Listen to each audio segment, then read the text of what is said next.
Amici followers, questa è la presina fatta a mano di zia Lucia, una vera onorificenza. Oggi mi trovo in provincia di Vicenza, più precisamente a Noventa Vicentina. Devo consegnarla a una persona illustre.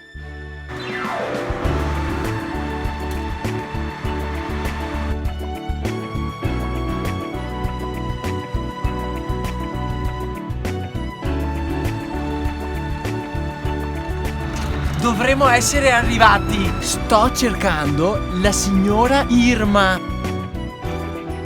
Vediamo se è la signora Irma che sto cercando. Lei è del 1924. Sì, giovane. Lei è appena rientrata da una missione di volontariato in Kenya. Sì.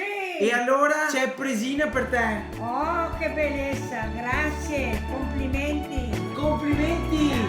E Un bacino.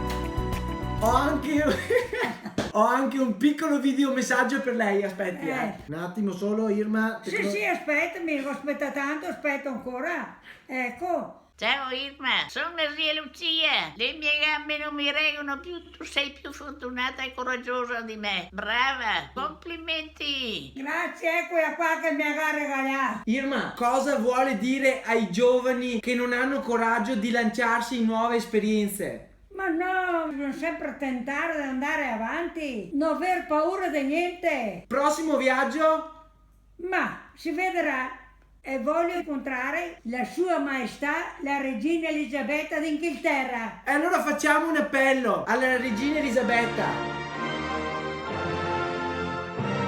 La signora Irma la vuole conoscere. Ciao, ciao. Ascolta, cosa è che posso regalarmi? Una di quelli? Queste le fa lei, queste qua?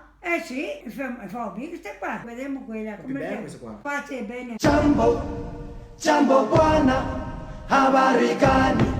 Nzuri sana. Ancora complimenti. Forte. Vai in mona. Complimenti. Ciao Irma, complimenti.